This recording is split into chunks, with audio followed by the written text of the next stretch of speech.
a paz. Essa palavrinha tão pequena, mas que tem um significado tão grande, tão gigante, que eu acho que a gente não tem nem a dimensão do que realmente seja a verdadeira paz. Nós não vamos falar da paz no seu aspecto geral.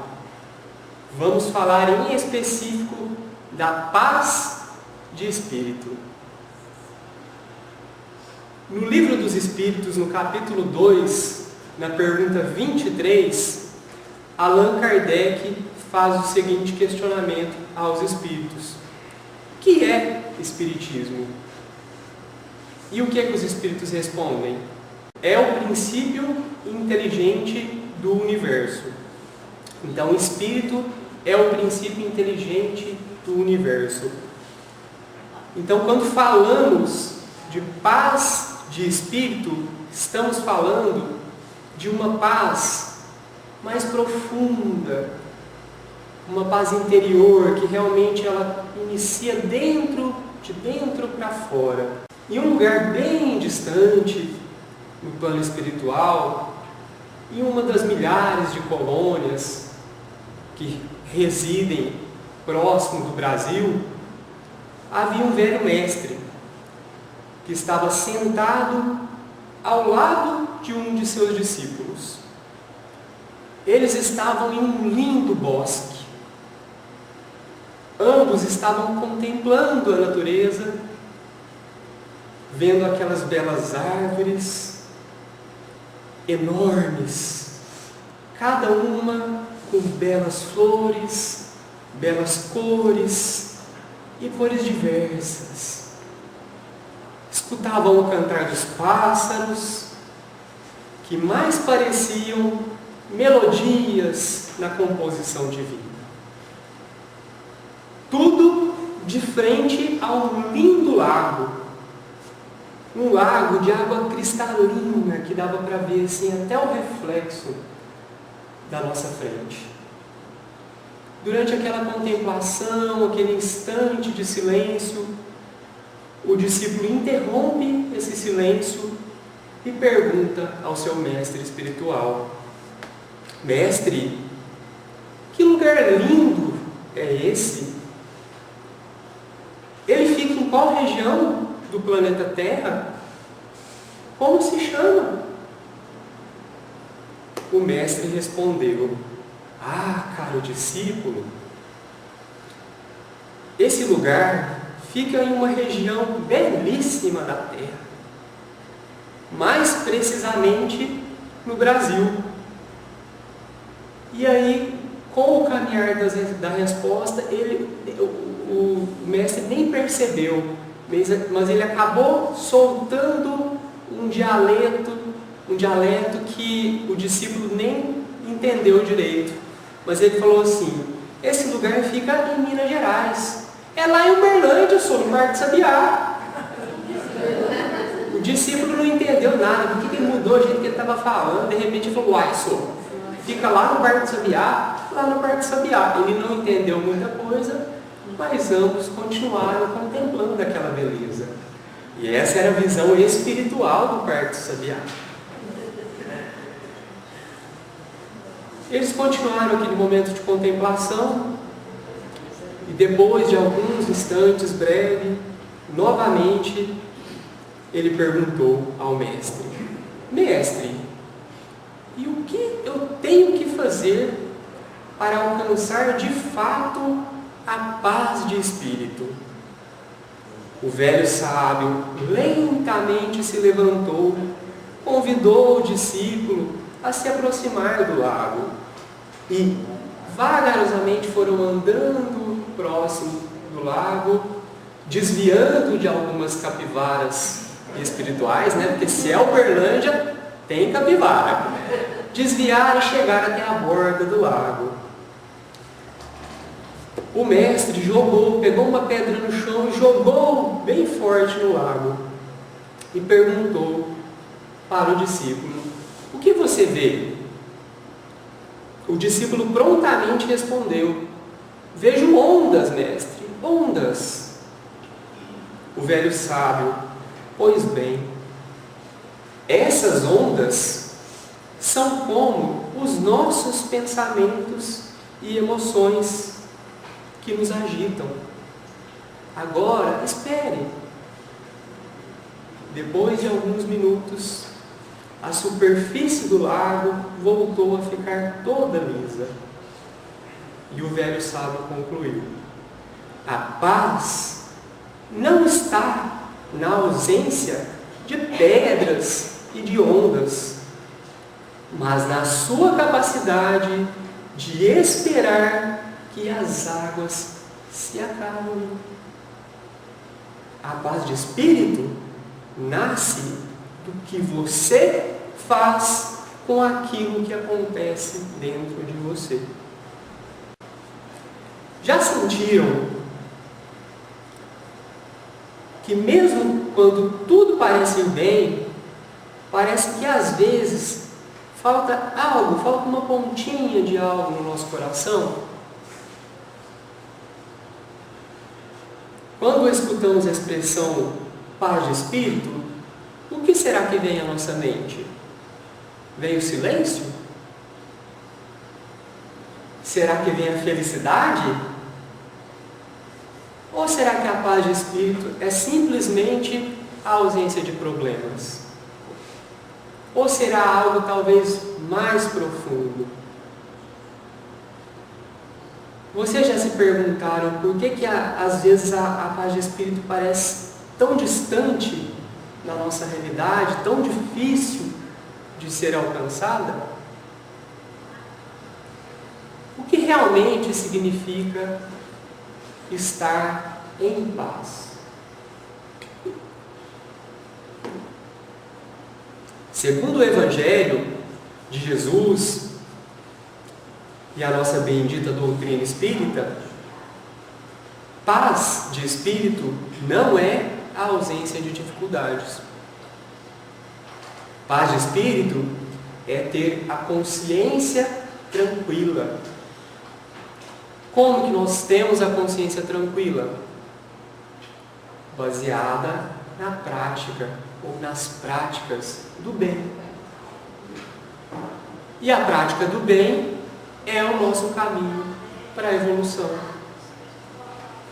Ou seja, quando temos a consciência que estamos agindo visando o bem, sem causar mal a si ou aos outros, estamos iniciando os passos no rumo à paz, porque temos a consciência tranquila.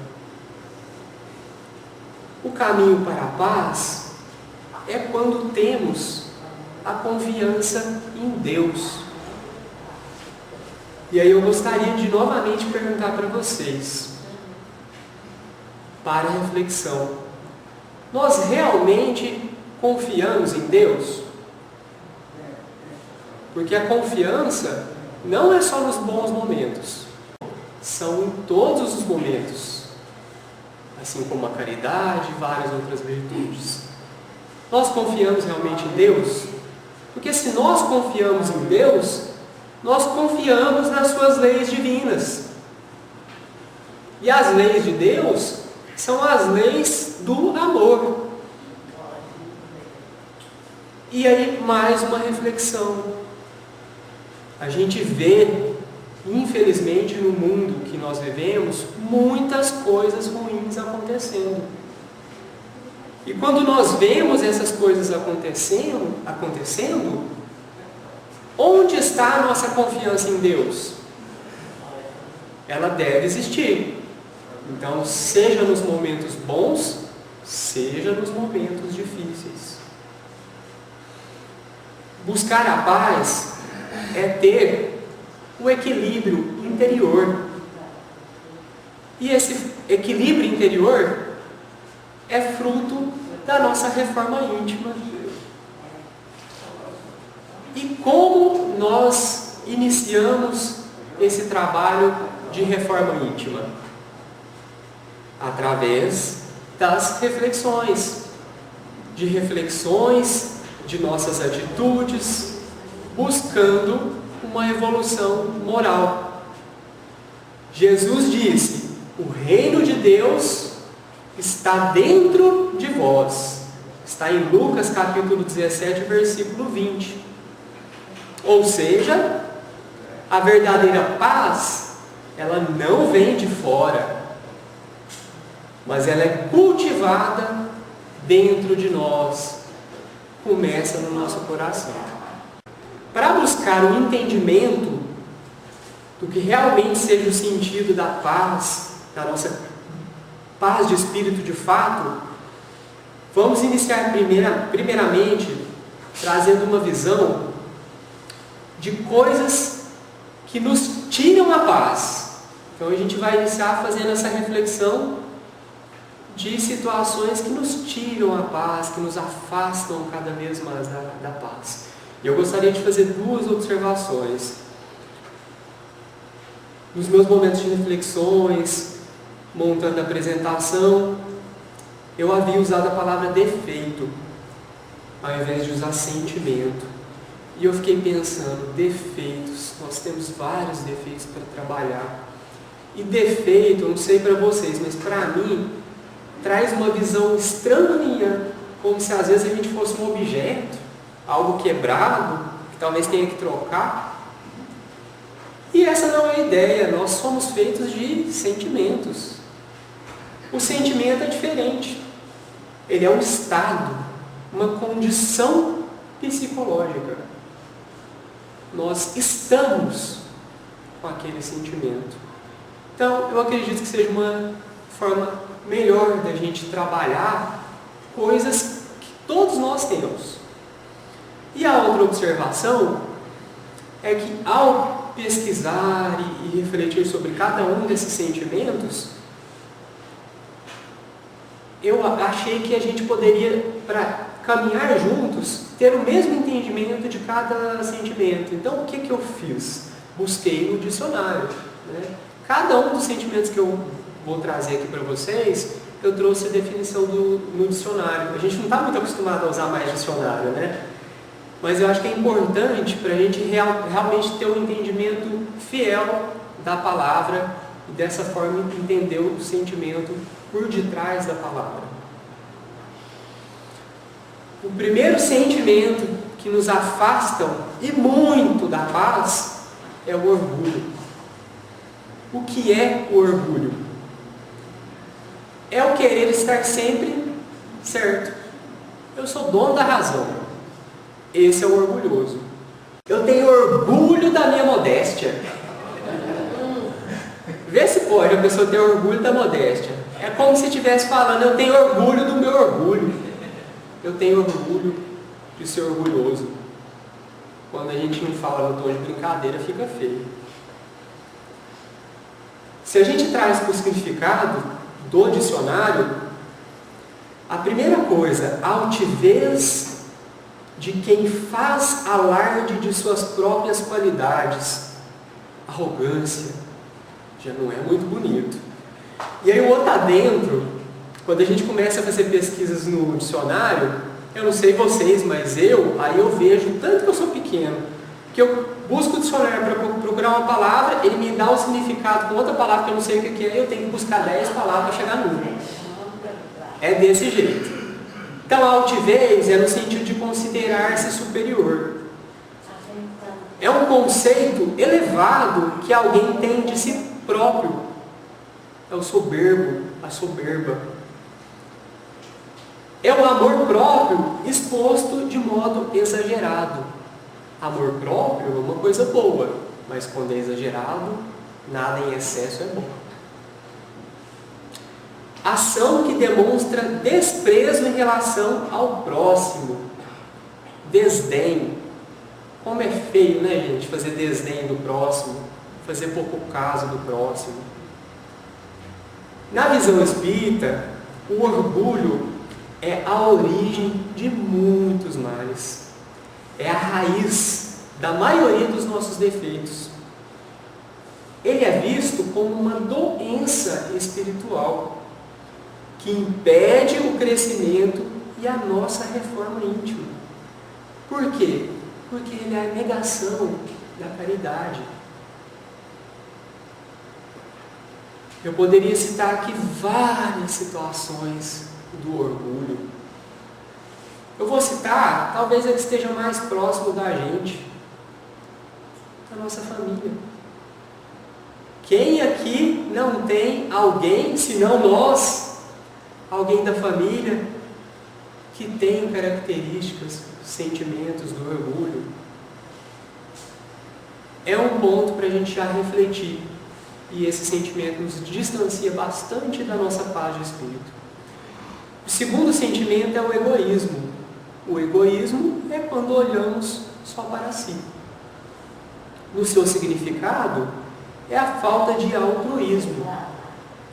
É agir sem esperar nada em troca. Ou seja, o egoísta, ele age querendo algo em troca. É diferente, é o contrário. Ele tem um apego excessivo aos próprios interesses. Um comportamento da pessoa que não tem em consideração os interesses dos outros. A presunção, tendência de excluir os outros, tornando a única referência sobre tudo. É uma tendência individual de ter em conta os próprios interesses em detrimento da submissão aos compromissos morais com os demais. Segundo Emmanuel, o egoísmo é a chaga da humanidade. E ele impede o progresso moral. Para trabalhar esse sentimento dentro de nós, precisamos pensar, agir, visando o bem do próximo, não só o nosso bem. Então, que pensemos mais no outro, assim estamos agindo de forma menos egoísta. O terceiro sentimento é a cólera e a impulsividade. São aquelas pessoas explosivas. A explosão, ela pode acontecer na ação e nas palavras. Infelizmente, nós temos visto muito isso ultimamente. A cólera é um sentimento violento diante de uma situação revoltante. É a ira. Instinto selvagem demonstrado por alguns animais. Olha, a comparação, gente, em definição. Nós estamos sendo comparados aos animais que não pensam como nós pensamos. Em muitas situações nós agimos da mesma forma. Aquele que se comporta por impulso, já falando da impulsividade, ele age sem reflexão, ele age sem pensar. A cólera caminha junto com a impulsividade. A cólera é uma emoção negativa que nos desvia dos princípios de caridade e do bem comum. Ela se manifesta como um descontrole emocional que afeta o indivíduo e aqueles ao seu redor. Infelizmente, ela contamina o ambiente. Mas, se o ser tem a capacidade e a responsabilidade de dominar essa tendência dentro dele, por meio da força de vontade, ele reage, mas reage da forma certa, com a tranquilidade que precisa. Como exemplo também, nós encontramos muita impulsividade e raiva no trânsito. E qual é a reação que nós temos? Qual a disposição que nós temos dentro de nós? É revidar? Ou naquele momento simplesmente respirar, pensar, contar até 3, pensar e desviar? As tragédias acontecem numa fração de segundo. A gente tem que ter consciência disso. O quarto sentimento que nos afasta da paz é a inveja. A inveja é quando a pessoa sofre com a alegria do outro. Esse é o invejoso. É o desprazer causado pela felicidade ou pelo progresso da outra pessoa. É um sentimento de cobiça da felicidade de outrem. É uma sensação ou vontade indomável, aparentemente, de possuir o que pertence a outra pessoa. Essa é a inveja. Segundo Adeilson Salles, no livro de mensagens Psyll, pequenininho, mas rico, a inveja é a admiração vestida de lama. O invejoso não vê a própria luz que ilumina sua alma. Ele só quer enxergar a do outro. Um dos segredos da vida é aceitar o êxito alheio e aprender com ele. Alguns brilham naturalmente, outros ainda não descobriram a própria luz. E tudo bem, é isso, cada um no seu passo, no seu caminho. Como exemplo, se a gente tem no trabalho, por exemplo, um amiguinho, um colega que foi promovido, qual deve ser o nosso olhar? O nosso olhar deve ser, de fato, aquele olhar de parabéns, você merece. E se porventura ele não merecer, trabalharemos em nós, o nosso sentimento, porque o outro não pertence ao nosso olhar. É Deus que tem que olhar e julgar, não nós. O quinto sentimento é a maledicência. A maledicência é o prazer de quê, gente? De falar mal do outro. A gente vê isso? Vê muito, não é? É uma característica ou particularidade de quem vive falando mal de outras pessoas. É um ato ou aptidão de falar mal dos outros, cuja intenção é denegrir, difamar o próximo.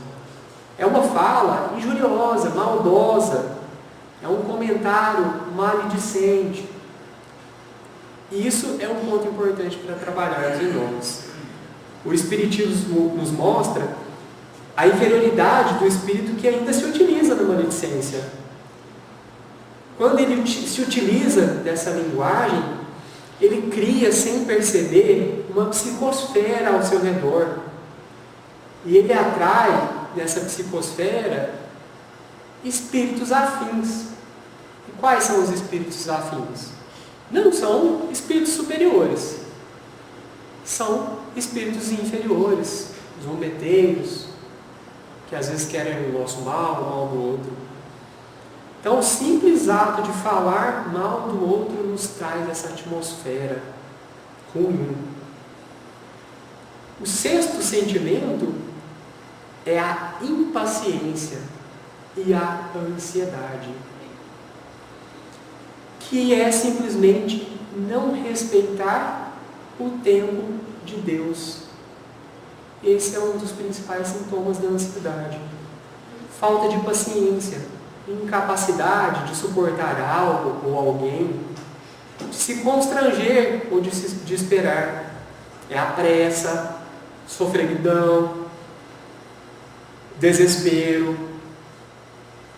Já entrando na questão da ansiedade, é um desconforto físico, psíquico, é uma agonia, uma aflição, uma angústia dentro da gente. É a ausência de tranquilidade, é o medo, é o receio, é uma condição emocional de sofrimento, definida pela expectativa de que algo inesperado e perigoso aconteça, diante de qual o indivíduo se acha indefeso. E às vezes isso nem vai acontecer. Quando a gente pensa dessa forma, a gente não está pensando no presente. Grande parte dos sofrimentos decorrem das decepções acerca de expectativas que não foram atendidas. Então a gente cria um cenário dentro da nossa mente de que algo vai acontecer daquela forma, aquilo não acontece, isso nos gera uma ansiedade. A ansiedade não altera o que já passou. Ela não assegura o que vai acontecer no nosso futuro. Ela é um comportamento que nos torna infelizes hoje, no nosso presente. Então, o melhor remédio para a gente combater ela é viver o presente. É um dia de cada vez. Quem de nós não tem ansiedade? Então, façamos o exercício de pensar no presente. Eu mesmo, antes de chegar aqui hoje, estava ansioso para vir aqui, falar com as palavras do meu coração, transmitir para vocês os sentimentos que eu tanto queria. E qual foi o exercício que eu fiz na hora que eu estava jantando? Tá certo que eu comi só um pouquinho, que a ansiedade deu um dor no estômago, mas comi. O exercício, gente, foi ver o presente, foi ver o que eu estava comendo, olhar para a comida, entender o que está acontecendo, sentir o mastigar. É o ato do presente. Quando a gente começa a olhar para o presente, a ansiedade vai embora. E aí existe exercício de respiração, de meditação. Tudo nos ajuda, nos auxilia no combate à ansiedade. E aí eu gostaria de trazer novamente a reflexão com vocês. Eu falei de 6 sentimentos, vou repeti-los, e gostaria que no seu íntimo, cada um escolhesse um para trabalhar em si. Nós não devemos escolher várias coisas de uma vez, porque não é assim que as coisas funcionam. A gente tem que dar um passo de cada vez. Eu quero melhorar, então o que é importante hoje, que eu vejo que me incomoda mais? E aí vocês vão escolher um desses sentimentos e levar até em casa. Trabalhar eles em casa. Quando vocês forem deitar, eu quero que vocês se lembrem desse sentimento, se lembrem desse momento. Então nós falamos do orgulho, falamos do egoísmo, falamos da cólera e a impulsividade, da inveja, da maledicência e da impaciência e a ansiedade. Falemos agora de coisas boas, ao invés de sentimentos que sabemos que temos que trabalhar. Vamos falar das virtudes. Virtudes que nos aproximam da paz de espírito. E a primeira delas é a humildade. A humildade é quando temos a consciência e reconhecemos nossas próprias limitações, nossas fraquezas, nossos defeitos, porque todos nós os temos. Mesmo que uma pessoa conheça bem, mas muito bem determinado assunto, ela está disposta a ouvir, entender, porque ela entende que tem sempre algo novo. Às vezes, quando a gente já conhece um assunto, a gente fala, mas eu já conheço. Você não está sendo humilde. É sempre importante a gente ouvir o outro. Sempre existe uma visão diferente das coisas. Querem ver um exemplo prático?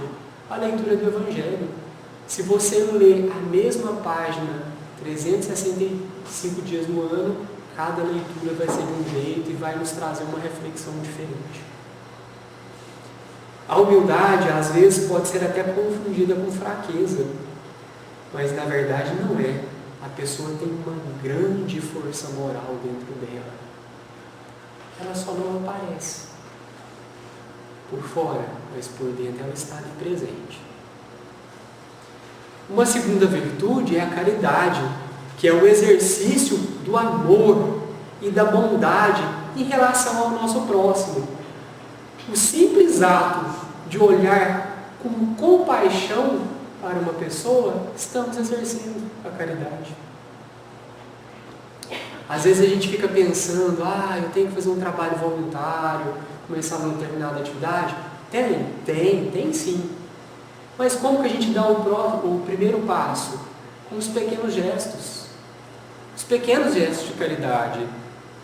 Então, às vezes a gente está numa reunião de família, tem aquela pessoa que às vezes incomoda todo mundo. Ninguém quer dar atenção para ela. Quando você senta ali e conversa com ela, você está exercendo a caridade com o simples ato de ouvir. O apóstolo Paulo, ele disse no capítulo 15 do Evangelho: fora da caridade não há salvação. E ele poderia ter falado fora do Espiritismo não há salvação, mas falou fora da caridade. Então a caridade é fundamental. Uma terceira virtude, a mansidão.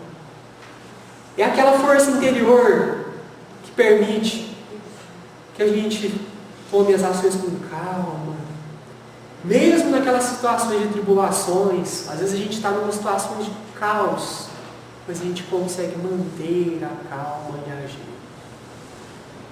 E aí eu me recordo muito de uma figura que para mim é um sinônimo de mansidão, dentre várias outras virtudes, que é o nosso querido Chico Xavier. Ele trazia dentro de si, nas suas ações, nas suas palavras, uma doçura, uma suavidade, aquele jeito calmo de falar, digno de um espírito que já encontrou o caminho da paz. E a gente tem que espelhar nele. Uma quarta virtude é a gratidão e a alegria no bem alheio. Ainda, segundo Adeilson Gonçalves, a gratidão é o amor que agradece. Agradecer é a manifestação da alma consciente, do quanto somos dependentes do amor de Deus. Não faltam motivos para sermos gratos à vida. Agradecer a Deus por tudo, por todos, é um refrigério no nosso coração. O primeiro ato, quando a gente acorda, é agradecer por tudo. É tanta coisa para agradecer que a gente ficaria horas agradecendo. Então não esqueçamos da gratidão. Um quinto item da nossa virtude é a indulgência e o silêncio caridoso. A indulgência é a nossa capacidade de compreender as imperfeições do indivíduo. Nós não somos donos da verdade. É o ato de não julgar, é o ato de perdoar, de enxergar o lado positivo do próximo. E, infelizmente, em muitas situações, a gente tem uma tendência a enxergar o negativo. Mais um exercício para a gente. Será que a gente consegue, principalmente aquela pessoa que às vezes a gente tem um combate, uma discórdia de ideias, será que a gente consegue fazer esse exercício de enxergar algo positivo naquela pessoa? Porque todos nós somos filhos de Deus. E uma sexta virtude, a paciência. Mas a paciência ativa, que é diferente daquela paciência passiva, que a gente simplesmente quer esperar que as coisas aconteçam. E não é assim. Na paciência ativa, nós temos a expectativa de que os problemas vão se resolver. Mas não ficamos apenas esperando, de braços cruzados. Nós agimos com fé, com esforço pessoal, na busca da nossa evolução moral. Fazendo um resumo das virtudes, cada virtude ela ataca diretamente os sentimentos que nós também falamos. A virtude da humildade, ela vai servir como remédio da cura do nosso orgulho. A caridade, ela simplesmente dissolve o egoísmo. A mansidão neutraliza a cólera e aquela impulsividade. A gratidão e a alegria no bem alheio vencem a inveja. A indulgência e o silêncio caridoso combatem a maledicência. E a paciência ativa cura a ansiedade. E o mesmo exercício que nós fizemos com aqueles comportamentos, eu gostaria que vocês também fizessem com essas virtudes. Eu também fiz em casa, estou fazendo. Eu vou repetir cada uma das virtudes e eu gostaria que vocês escolhessem uma para desenvolver, para aprimorar e trabalhar ela no nosso dia a dia, no dia a dia de cada um de vocês. Então, a primeira é a humildade, a segunda, a caridade, a terceira, a mansidão, a quarta, a gratidão e a alegria no bem alheio, a quinta, a indulgência e o silêncio caridoso, e a sexta, a paciência ativa. Escolham no seu íntimo, lembrem dessa virtude quando chegar em casa, e vai ser o primeiro passo da reforma íntima e da busca da melhora dessa virtude. Além dessas virtudes, nós temos algumas práticas que nós temos que cultivar, que nos ajudam a expandir, nos aproximar dessa paz de espírito. A primeira delas, todos conhecem, o Evangelho no lar. Programar um dia da semana, um horário, reunir a família, mesmo que não consiga reunir a família, fazer o Evangelho no lar. Porque é uma forma de protegermos o nosso ambiente, de criarmos aquela bolha de proteção espiritual para a nossa casa, para o nosso lar. Vão acontecer situações que às vezes a gente não vai conseguir fazer o Evangelho? Vão, porque problemas acontecem todos os dias. E aí, vamos fazer aquele exercício, não consegui fazer o Evangelho hoje, faz uma oração, pede aos amigos espirituais que voltem no dia seguinte, em X horário, que eles vão nos acompanhar e vão manter aquela proteção do lar. Um outro ponto muito importante é a oração e a vigilância. Orar e vigiar. Então, antes de agir, nós devemos nos perguntar: a minha ação, ela é verdadeira no meu íntimo? Ela é útil? Ela é caridosa? Ela vai trazer de fato um bem a mim, mas também um bem ao próximo?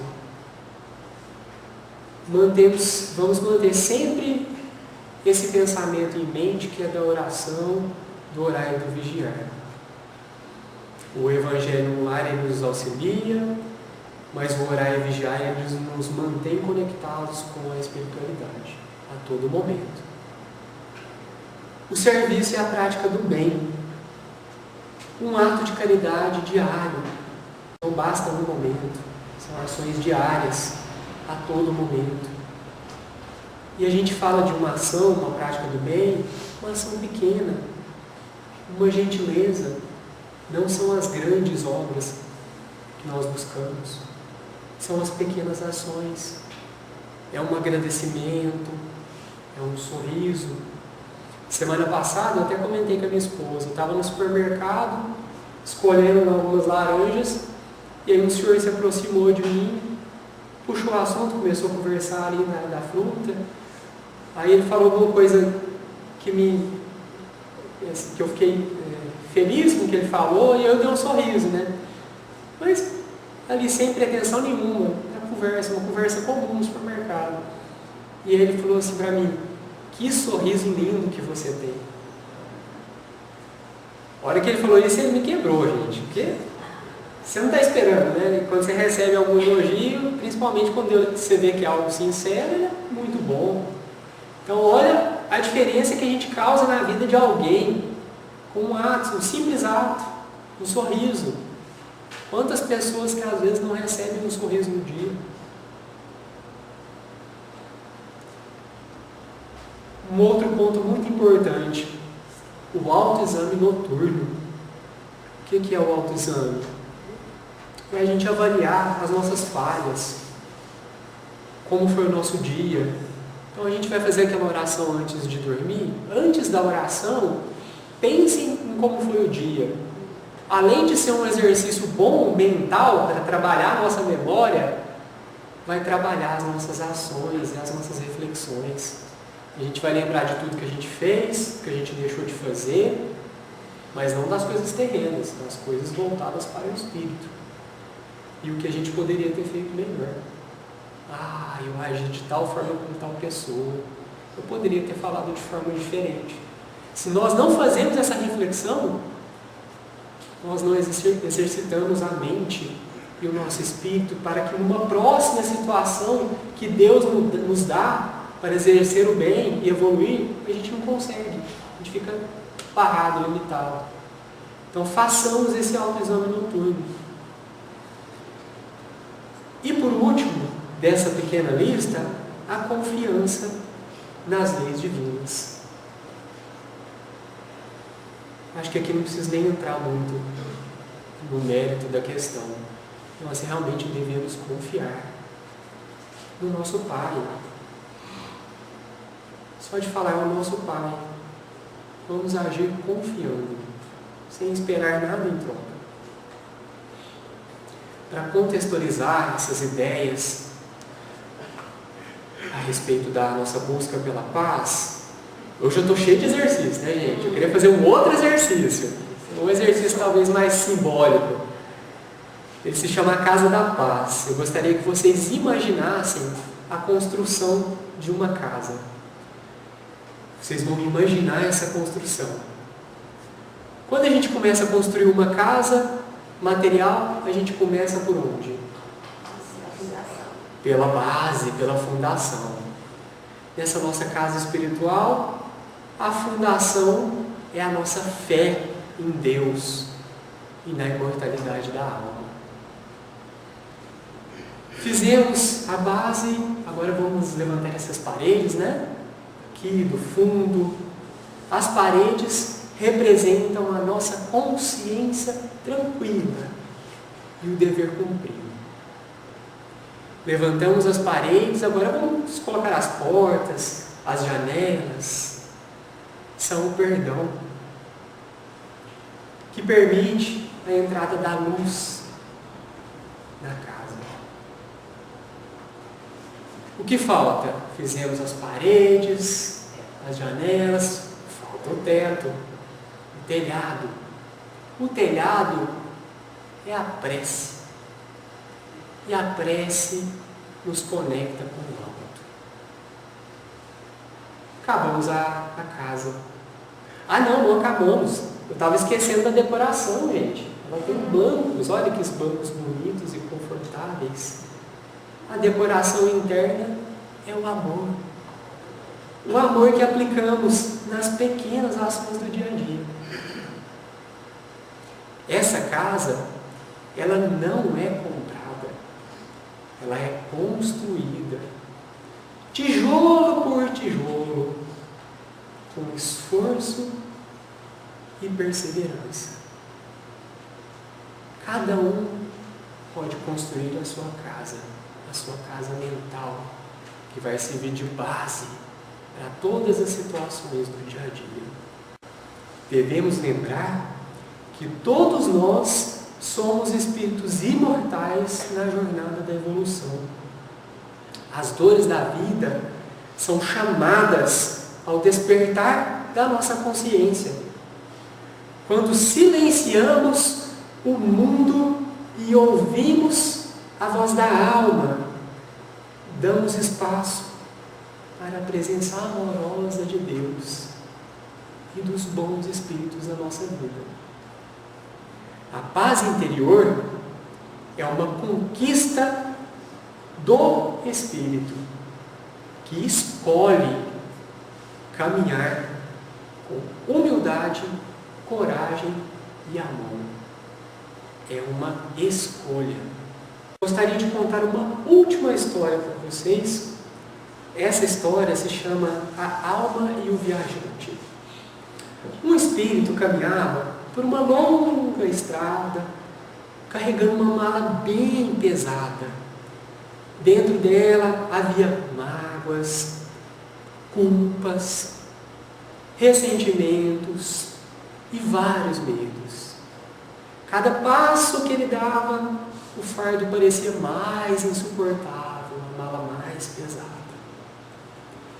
De repente, um anjo apareceu e perguntou: por que você está carregando tanto peso nessa mala? E o viajante respondeu: porque eu não posso deixá-lo para trás. O anjo falou: pode sim. Você só precisa perdoar, aceitar e recomeçar. Com relutância, o Espírito abriu a mala e foi tirando item por item. A cada coisa que ele deixava no chão e tirava, sentia-se um pouco mais leve. Lá no final da estrada, ele já estava caminhando sem a mala. E melhor, com um sorriso no rosto. Estava com aquele semblante pesado mais. Ele descobriu que a paz não estava no fim da caminhada como ele pensava, e sim durante a sua jornada. No jeito como ele escolheu caminhar. Que possamos sair daqui com o compromisso íntimo de cultivar essa paz possível, mesmo em meio aos desafios. Que tenhamos coragem para viver em paz com a nossa consciência, em sermos instrumentos de paz do que realmente desejamos ver no mundo. Porque disse o Cristo: bem-aventurados os pacificadores, porque serão chamados filhos de Deus. Obrigado a todos.